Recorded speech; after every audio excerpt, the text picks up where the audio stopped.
Shalom à toutes et à tous. Nous allons parler aujourd'hui donc de Parashat Vayishlach. Le thème, c'est la confrontation donc de l'homme divin et le Dieu humain. Vous avez tous compris, l'homme divin c'est Jacob, nous allons voir tout de suite pourquoi, Isha Elohim, et le Dieu humain qui correspond donc à Esav. Et nous allons voir aussi pourquoi.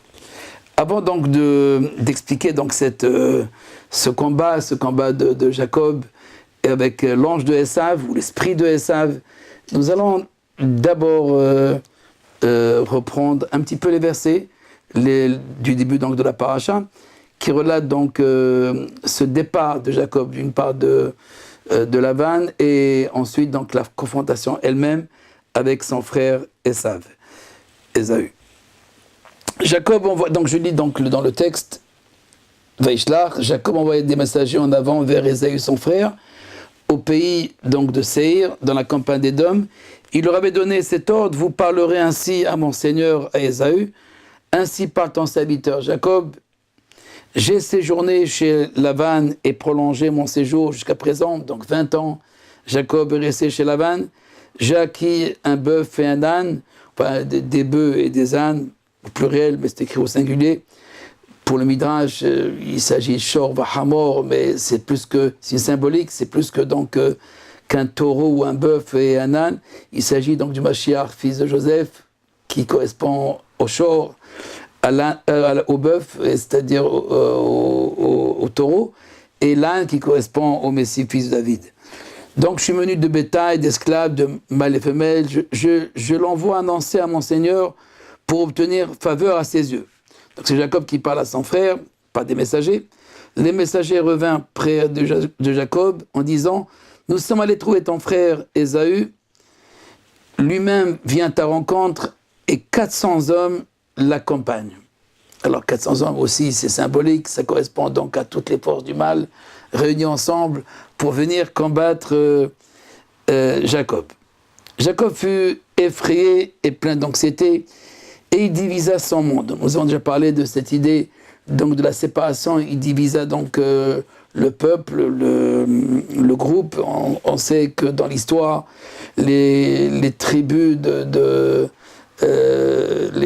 Juda se séparer, ou plutôt la tribu de Joseph avec les 10 tribus vont se séparer de la tribu de Juda. En tout cas, cette division, elle était bien réfléchie, c'est une sorte de stratégie selon le sens littéral, comme on va le voir tout de suite. Il s'est dit, Jacob, à propos donc de cette division, si Ésaü attaque l'une des bandes et la met en pièces, donc s'il tue donc un groupe, les enfants de Léa ou ceux de Rachel, la bande restante deviendra une ressource. Puis Jacob dit, et donc là il passe, après la stratégie militaire, il passe donc Jacob à la prière: ô divinité de mon père Abraham, divinité d'Isaac, mon père, l'Éternel, toi qui m'as dit retourne à ton pays et à ton lieu natal, je te comblerai. Je suis peu digne de toutes tes faveurs et de toute la fidélité que tu as témoigné à ton serviteur. Moi qui avec mon bâton avais passé ce Jourdain et qui à présent possède 2 légions, sauve-moi de grâce de la main de mon frère, de la main d'Ésaü, car je crains qu'il ne m'attaque et me frappe. Joignant la mère aux enfants, donc il tuera tout le monde. Il choisit, je saute quelques versets, il choisit dans ce qui, troisième étape chez Jacob, donc après la stratégie militaire, donc la prière, et ensuite la politique ou le cadeau. Les cadeaux, il choisit dans ce qui se trouvait dans sa possession un hommage pour Ésaü son frère, 200 chèvres, 20 boucs, 200 brebis, bien entendu toutes ces bêtes qu'il offre à son frère n'a que faire de tous ces animaux, de toutes ces bêtes, mais bon, c'était juste pour lui montrer qu'il était, voici donc ce que je possède, voici mes possessions, et donc pour trouver grâce à ses yeux, et pour lui montrer qu'il a encore un rapport avec lui. Mais nous savons que Jacob ne veut pas de ce lien, de ce rapport avec Esav. Je continue le texte, le présent, donc le cadeau défila devant lui, et lui demeura cette nuit dans le camp. Jacob, donc lorsque tous ses offrandes donc, pour son frère, marcher vers lui, voilà, avec ses serviteurs. Et voilà que Jacob se retrouve tout seul dans le camp. Vaïvater Yaakov Levado. Là aussi, nous avons vu déjà cette idée de Yaakov Levado. Yaakov resta tout seul et séparé de tous, comme le peuple d'Israël dans tout son exil. Et il se leva, le présent défila dans lui, donc il se leva quant à lui pendant la nuit. Il prit ses 2 femmes, ses 2 servantes et ses 11 enfants et passa le chemin de Jabbok. Donc il a traversé le chemin de Jabbok, il les a mis donc de côté. Et Jacob étant resté seul. Un ange, donc un homme-ange, ou un ange-homme plutôt, un être divin, dans une forme d'homme, Ken, lutta avec lui jusqu'au lever de l'aube. Et voyant qu'il ne pouvait pas le vaincre, donc l'ange, voyant qu'il ne pouvait pas vaincre Jacob, il lui pressa la cuisse, donc il donna un coup à la cuisse, et la cuisse de Jacob se luxa. Tandis qu'il luttait avec lui, il dit « Laisse-moi partir, car l'aube est venue. » Il répondit, c'est Jacob, Ken, « Je ne te laisserai point que tu ne m'aies béni. D'abord béni, ensuite tu peux partir. » Il lui dit alors « Quel est ton nom ?» Il répondit Jacob. Il reprit « Jacob ne sera plus désormais ton nom, mais bien Israël, car tu t'es élevé au-dessus des puissances célestes. » Je lis littéralement « Kisaritaim im Elokim ve im anashim vatoral. » Donc tu t'es élevé au-dessus donc de Elohim, qu'on traduit les puissances célestes ou divines, et tu t'es élevé donc aussi au-delà donc de la force humaine, et tu as réussi.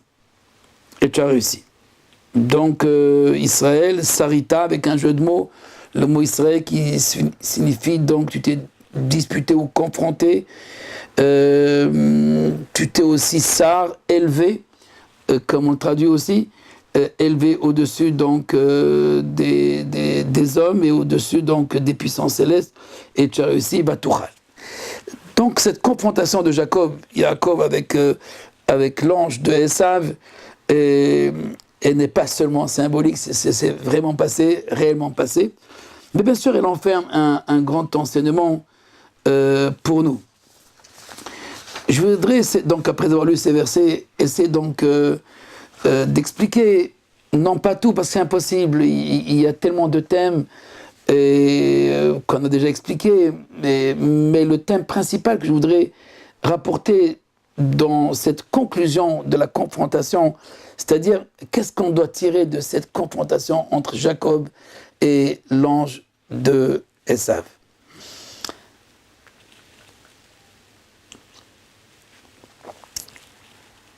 Jacob, après avoir quitté Lavan, donc son beau-père, c'est là où il se marie avec ses femmes. Lavan, lui, son beau-père, c'est qui est aussi son oncle, symbolise donc la puissance de toute la nature. Lavan est un homme très rusé. La Torah elle précise, c'est le Ramaï, c'est Arami, Ramaï, il est rusé comme le Nachash, comme le serpent, celui qui est décrit aussi Arum. Donc il est comme le serpent, celui qui connaît donc tous les trucs. Il connaît donc tous les vices, il connaît aussi toutes les lois et tous les stratagèmes. Donc on peut rien lui apprendre. On peut rien lui apprendre. Et même au niveau donc des entre guillemets donc des religions et des croyances dans son paganisme, il connaissait aussi le tout, comme Bilam, un peu comme Bilam. D'ailleurs le Zohar fait un rapprochement entre Bilam, le prophète Bilam, le sorcier Bilam, avec Balak. Il a les 2 lettres de Balak, Beth Lamed de Balak. Balak c'est le Bilam, donc Beth Lamed de Bilam. Et la haine même qui reste de Bilam provient de Amalek. En tous les cas, tout cela pour nous montrer que, comme dit le Zohar, Bilam, le grand prophète et le grand sorcier, eh bien, c'est un petit par rapport au grand Lavan. Donc Lavan, lui, il sait tout, il comprend tout, il ruse tout le monde, et il est toujours clean, comme on dit, il est propre, il est blanc. Comme en hébreu, Lavan, qui veut dire blanc. Je continue. Donc cette idée de la confrontation avant d'arriver à la confrontation, donc Jacob dit à son frère, Im Lavan Garti, j'habitais chez Lavan, je connais aussi ces trucs, je connais aussi ces voies donc, de la vie, de la politique, aussi bien de la guerre. J'ai appris tout ça. J'ai appris aussi la nature, comment elle fonctionne, etc. Et donc maintenant, si j'ai appris tout cela, donc fais attention aussi, parce que je peux aussi te faire la guerre.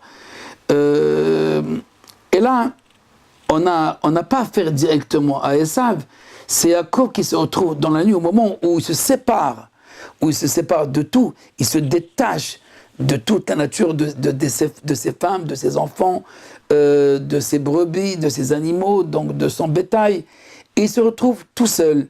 Et il a traversé un fleuve, ou plutôt un passage, un chemin donc de Jabok qui correspond justement au passage final de l'homme, où l'homme doit se détacher avec son corps.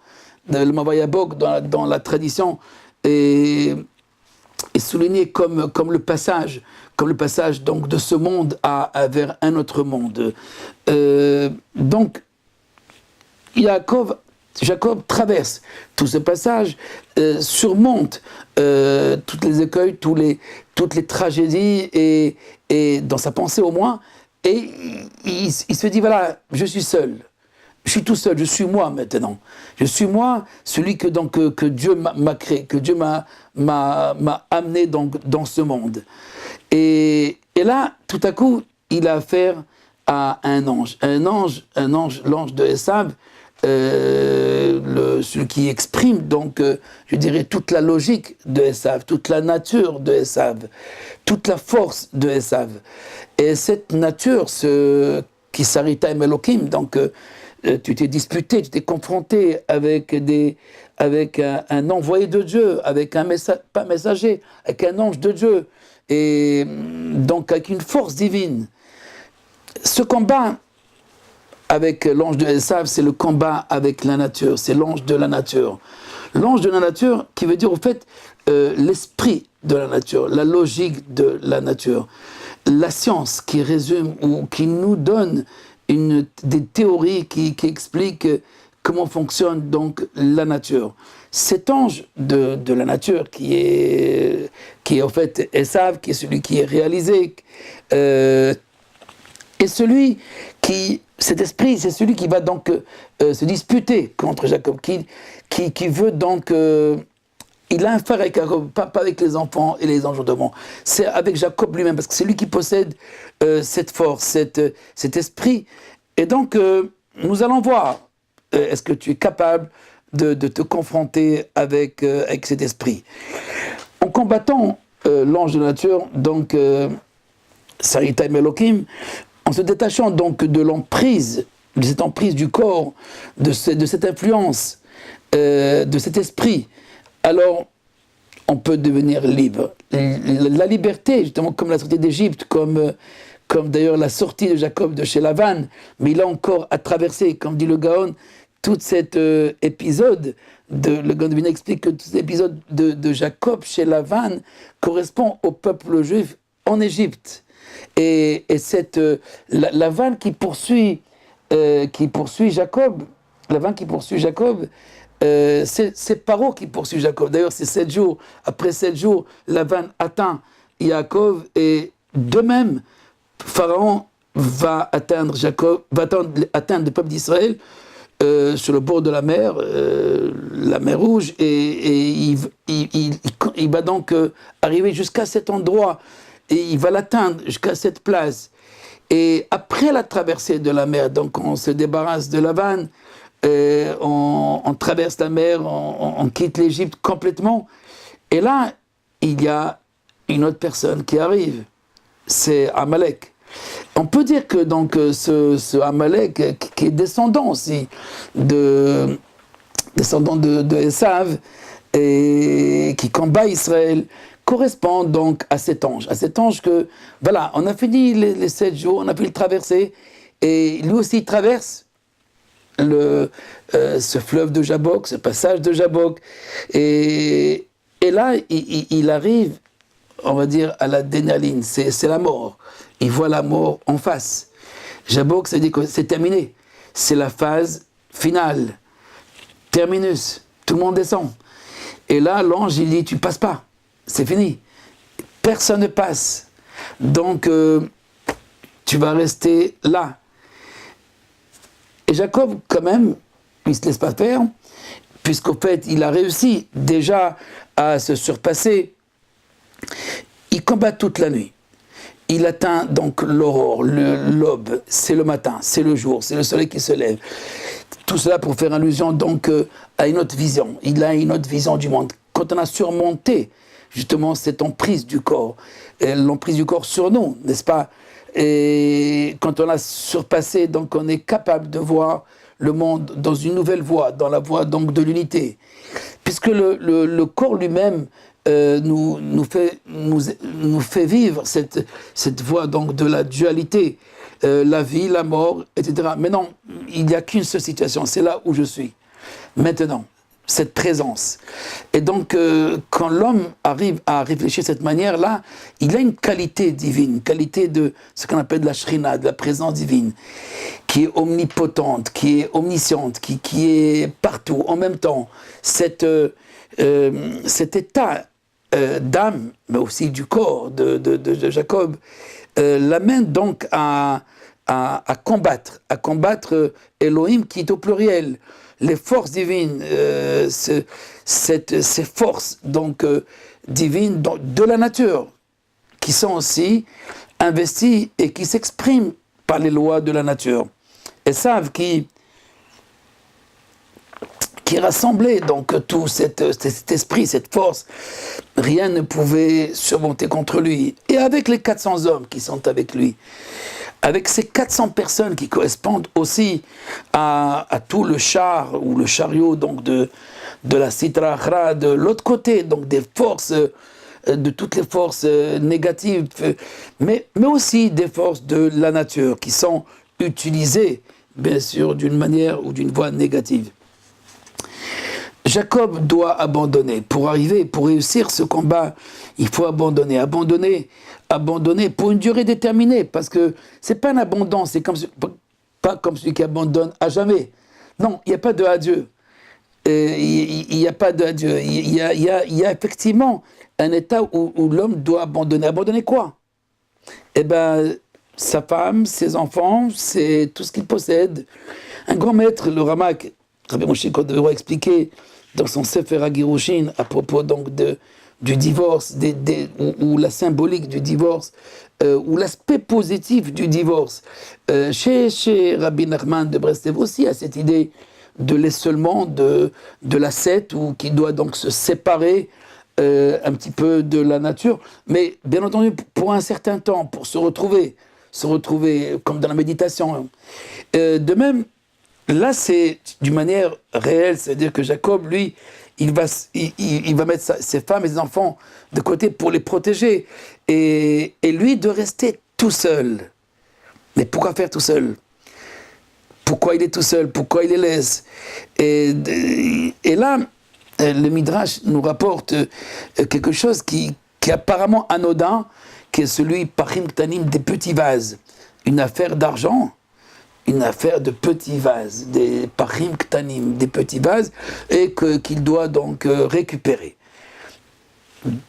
Qui pense aux petits vases au moment où il y a 400 hommes, il y a une armée, et la nuit, et les animaux, et tout ce que vous voulez, et laissez tout cela et aller chercher des vases. Bien sûr qu'il est difficile d'accepter ce midrash à un sens littéral.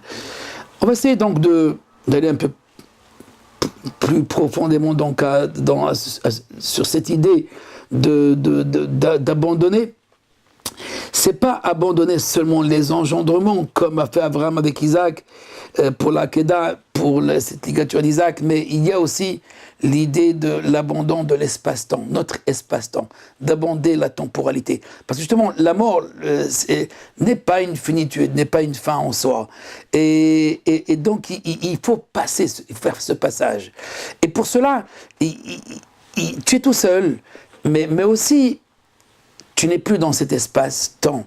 Tout le temps que tu es dans l'espace-temps, alors tu as bien sûr cette réflexion avec tes possessions, avec tes relations.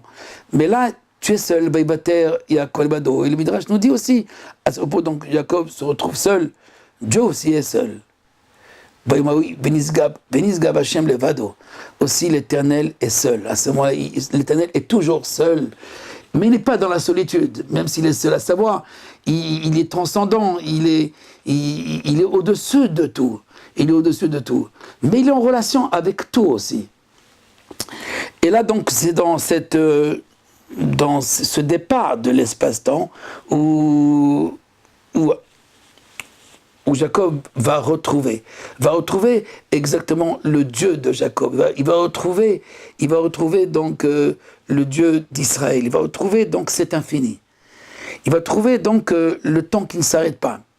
Parce que jusque-là, tout le temps que nous sommes dans les engendrements et nous sommes dans l'espace-temps, alors effectivement, nous sommes dans la finitude. Mais par contre, après ce départ, et aussi bien de Jabok, de Lavan, et ce combat jusqu'à l'aube de toute la nuit, donc on arrive à un métatemps, à être en dehors de cet espace-temps, dans l'esprit. Et ce qui permet donc le combat de cet homme qui atteint le divin qui s'arrêta, parce que tu combats là Dieu lui-même. Quand je dis Dieu, ici, je fais allusion à l'ange de Esav, c'est-à-dire à cette force divine qui est aussi, qui est appelée Elohim. Donc tu combats cette force de la nature qui, à la fin, elle te tue, elle t'arrête. Et donc, bon, lui, cet esprit, il sait qu'il y a une vie parce qu'il dit, laisse-moi, moi je continue ma route. C'est, en fait, il continue sa vie dans un monde de l'éternité. Mais il ne laisse pas Jacob passer cet espace-temps. Il dit non, tu ne peux pas dépasser cet espace-temps, tu dois t'arrêter là. Alors, l'ange a vu qu'en fait, qu'il ne pouvait pas donc arrêter Jacob pour saisir ce concept, ou plutôt cette dimension divine de l'infini.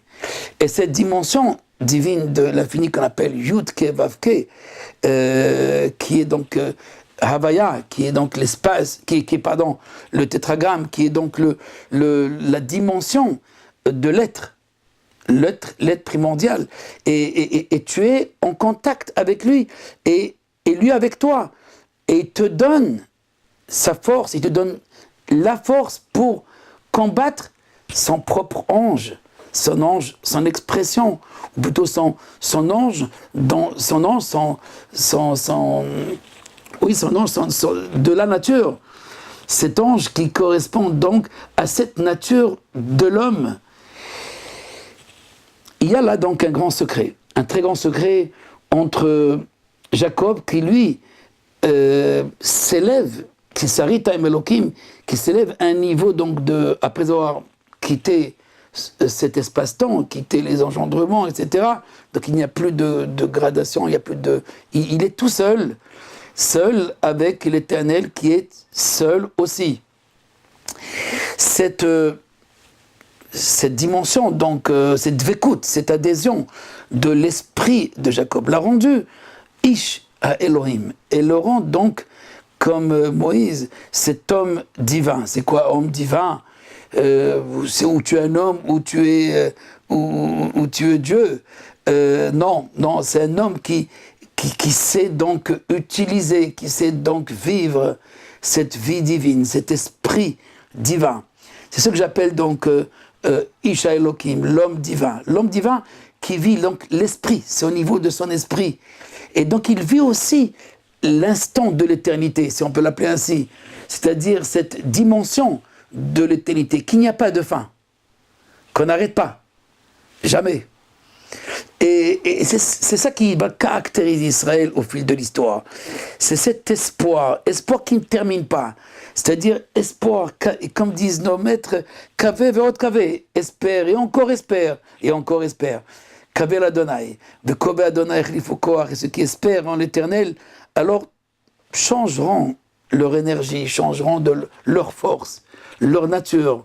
Ils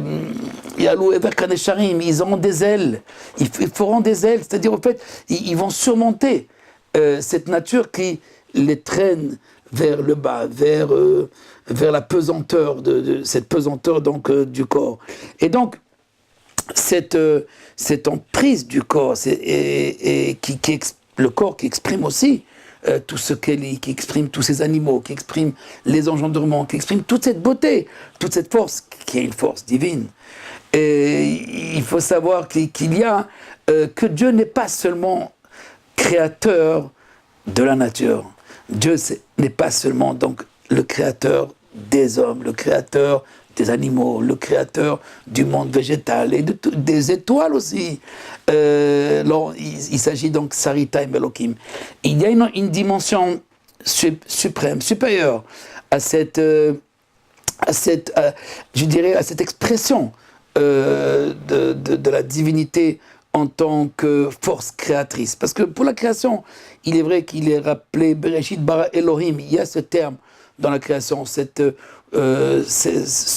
nom donc de Elohim qui correspond encore une fois aux forces de la nature. Lorsqu'on dit Jacob va chercher les petits vases, alors il faut comprendre que il laisse pas tomber la nature. Et attention, il laisse pas tomber ses femmes et ses enfants. Il ne laisse pas tomber toutes ses possessions. Il connaît la nature. Et il sait très bien à quoi elle correspond, la nature. Et donc, il va chercher même les petits vases, c'est-à-dire les petites choses, des bagatelles, c'est rien du tout, c'est insignifiant. Oui, il n'y a rien qui est insignifiant. Même ces petits vases, ils sont signifiants. Ils ont donc le rôle à jouer dans la nature. Ils ont un rôle à jouer dans l'histoire des hommes. Et donc, il faut aller chercher aussi ces petits vases. Il faut aller chercher ces petits vases pour montrer qu'en fait, ils ne se séparent pas définitivement. Ils se séparent dans l'esprit, mais tout en intégrant la somme, la totalité de la nature et la considérer uniquement comme des petits vases. C'est-à-dire que nous sommes tous des petits vases. Nous sommes tous les êtres humains, les animaux, et tout ça, c'est les petits vases. Et quand même, c'est comme dans une montre. Bon, à l'époque, avant qu'on ait le quartz, il y avait donc des montres, il y avait une horloge, il y a des roues, des petites roues, des grandes roues. Et s'il manque une petite roue, eh ben, rien ne fonctionne. Donc on a besoin aussi des petites roues. On a besoin aussi de ces petits vases, de ces instruments que Dieu a créés. Parce que, parce que tout ce que Dieu a créé, l'a créé pour son kavod, pour exprimer sa gloire. Et donc, tout exprime sa gloire. Et dans ce cas-là, mais il ne faut pas se laisser. Il ne faut pas prendre la gloire pour soi. Il ne faut pas se laisser aller par son corps, par sa nature, par les natures, par les forces de la nature. Et donc il faut surmonter, c'est ça la confrontation. Il y a un paradoxe, en même temps, il rejette tout, il se sépare avec tout, il se retrouve tout seul, et en même temps il cherche les petits vases. Non, ces petits vases pour dire qu'en fait, c'est quelque chose qui est insignifiant par rapport à l'esprit qui commande toute la nature. Et voilà, l'esprit maintenant de la nature. Lui aussi, il est soumis. Et quand on comprend que la nature elle-même n'a pas d'autonomie, qu'il y a au-dessus d'elle, et c'est ce que lui dit l'ange, laisse-moi partir pour glorifier Dieu, parce que moi aussi je sers l'Éternel. Laisse-moi partir, le matin est arrivé, le jour, et donc je dois aussi aller servir l'Éternel. Et là il a compris, Jacob a compris que c'est un envoyé de Dieu, que cet esprit de la nature, même s'il s'exprime à travers donc l'ange, une force exceptionnelle qui contient toutes les forces de la nature. Et Jacob, lui, comme Adam avant la faute, il avait cette capacité de voir du bout du monde jusqu'à l'autre bout du monde, de connaître tout, de voir le tout. Et donc, un peu comme cet ange qui connaît la nature. Mais là, le plus, le plus de Jacob, c'est que il a saisi. Il y a une dimension maintenant. Il y a cette dimension qui elle est au-delà, au-dessus. Et cette dimension-là, il la prend avec l'ange de Esav. L'ange de Esav, au fait, c'est Esav lui-même qui est devenu un dieu pour les nations. C'est-à-dire, on a fait de Esav, ou plutôt Esav lui-même, comme Nimrod. Comme Nimrod, étant donné qu'il possède toutes les forces, toutes les puissances, alors dans ce cas-là, rien ne peut contre lui. Et donc dans ce cas-là, il se considère comme cette divinité. Un peu comme Pharaon aussi. Il avait donc cette considération de lui-même comme divin, donc infaillible et éternel presque, même s'il doit mourir un jour, mais peu importe, pour le moment, il est comme, je dirais, donc ce Dieu humain, ce Dieu qui est un homme. Un homme, et c'est ça, donc là, Jacob combat un homme avec Ish.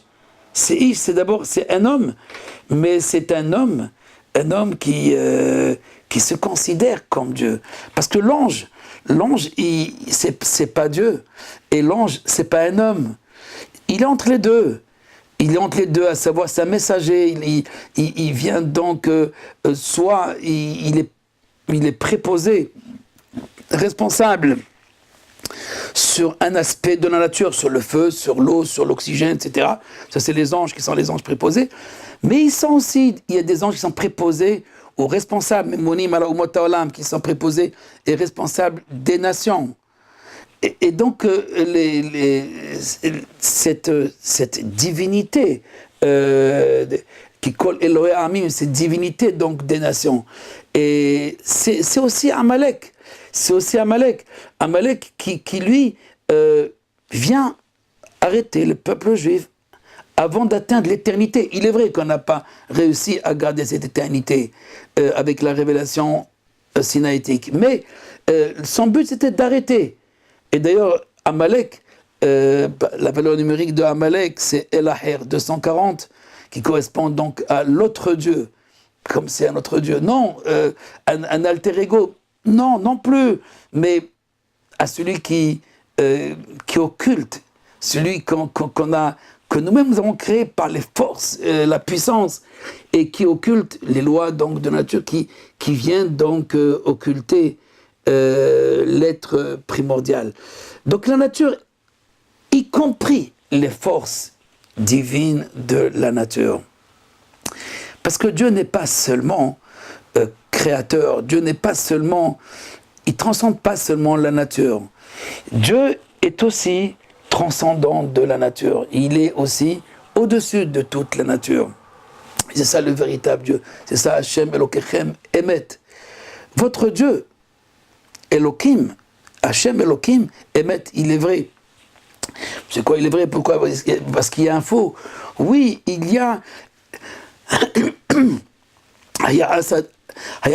Adam Elohim, Vehema Elohim, comme dit le prophète. Est-ce que l'homme peut faire des dieux? Est-ce qu'il peut choisir des dieux? Est-ce qu'il peut créer des dieux? Non, il ne peut pas créer de dieu. Donc il ne peut même pas symboliser Dieu, il ne peut même pas donner une forme à ce Dieu. Il y a Ensof, l'éternité, l'infini, c'est le sans fin.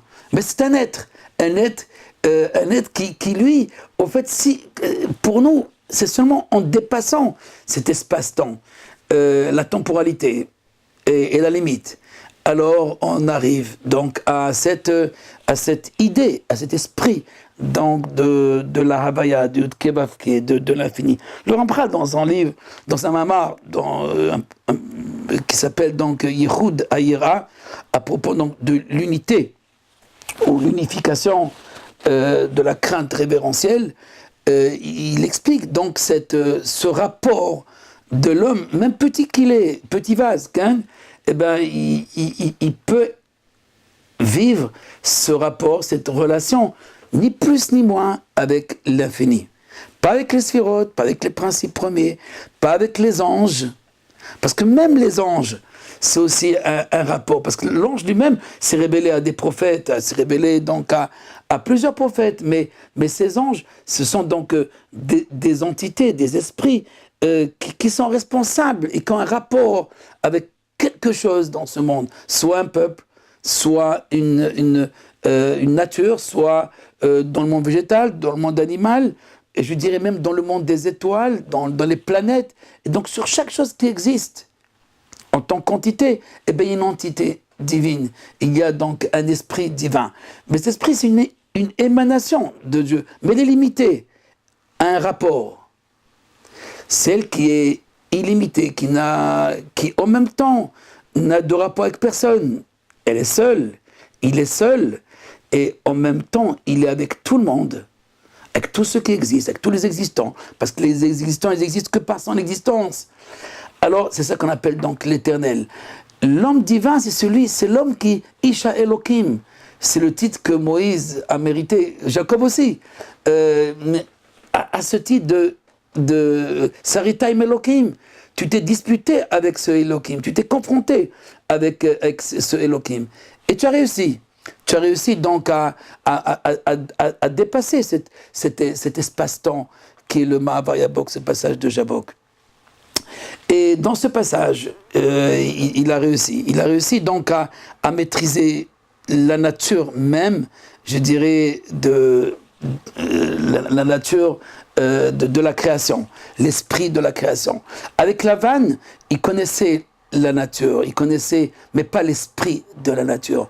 Il connaissait donc toutes les manigances et de la nature, des forces de la nature. Il était, Lavan, comme le serpent, en cette connaissance, mais pas de leur maître, de celui qui les a créés. Alors que l'ange de Esav, il connaît l'Éternel. Bah, il le connaît d'une certaine manière, bien sûr il le connaît, parce que c'est une émanation donc de cette volonté infinie. Et maintenant, l'ange lui demande, laisse-moi partir. Il dit, oui, tu vas partir, mais tu vas me bénir aussi. Il dit, non, on ne sera plus Jacob. Jacob qui correspond donc au talent des autres, donc sur le talent, et Jacob qui veut dire la fin aussi, Ekev. Non, tu es maintenant roche. L'Iroche, tu es maintenant, tu es à la tête. Tu es à la tête de cette connaissance, de cet esprit divin, donc cet esprit de l'éternité. Ce Yud Kevavke. Maintenant, ton nom sera plus Jacob, il sera Israël. C'est l'ange qui va donner le nom donc, de Jacob à Israël. Ensuite, c'est l'Éternel lui-même qui se révèle à Jacob pour l'appeler Israël. Il lui dit, tu ne seras plus appelé Jacob, et tu seras appelé donc Israël. Alors, pour terminer, si on peut dire, pour nous, en ce qui concerne la leçon que nous devons, même si Jacob et Esav, si au début donc sont divisés par deux approches de la divinité. Il y a donc le Dieu de la nature, et donc jusqu'à faire d'un homme Dieu. Et aussi ce qui se passe aussi dans cette nouvelle science, les sciences modernes, physiques, etc., où on voit que l'homme est capable d'arriver à atteindre, ou plutôt plus qu'atteindre, de devenir comme Dieu. Et bien sûr, c'est une bêtise. Dieu est transcendant et infini. L'homme peut atteindre l'esprit, il peut adhérer, il peut vivre l'adhésion avec cette dimension infinie. Et c'est ce que Jacob a réussi, c'est ce que Moïse aussi a réussi. Et c'était aussi l'expérience du peuple juif dans le mont Sinaï avec Anochi Hashem. Donc cette traversée de l'Égypte, c'est aussi la traversée de Jacob, de chez Laban, de l'histoire donc de la nature, l'histoire du corps. Quand on lâche quand on devait mettre de cette emprise du corps qu'il a sur nous. Alors dans ce cas-là, on est capable d'avoir une autre vision du monde, cette vision éternelle, cette vision de l'espoir qui ne se termine pas, Qui dit espoir dit infini. Et donc, ça ne se termine pas. Même s'il quitte ce monde, ce n'est pas important. Il continue. Gam keler beget salmavet. Même si je descends dans le tréfonds des ténèbres de la mort, a dit le roi David, je ne crains rien parce que tu es avec moi. Kata, il m'a dit, tu es avec moi. Si, on peut dire, d'après la Kabbalah, l'Orianique, qui explique bien sûr le Zohar, qui nous explique qu'en fait, cette dimension qu'on appelle Elam Elachim, Hashim Al-Chober et Sedom, les rois d'Édom, les rois de Esav. Il y a une symbolique dans la Kabbalah où on fait correspondre les rois d'Édom à cette puissance de la nature, où, d'après le Ramchal, c'est tout simplement les lois de la nature. C'est ça les rois d'Édom. Les rois d'Édom, ce ne sont pas les principes premiers, mais on peut dire les sphirotes, oui, les sphirotes, les premiers principes qui se révèlent dans la nature, qui ont un rapport avec la nature. Parce que les sphirotes, ils peuvent exister sans un rapport avec la nature. Et qui dit nature, qui dit roi d'Édom, dit ces lois qui ne sont pas, comme on le pense, immuables, ne sont pas donc éternelles. Ils sont conditionnés par plusieurs paramètres. Mais le vrai paramètre, c'est la volonté de Dieu. C'est la volonté de Dieu. C'est elle qui réalise donc cette union de toutes ces forces pour qu'ils se réalisent. Mais ce sont des forces séparées.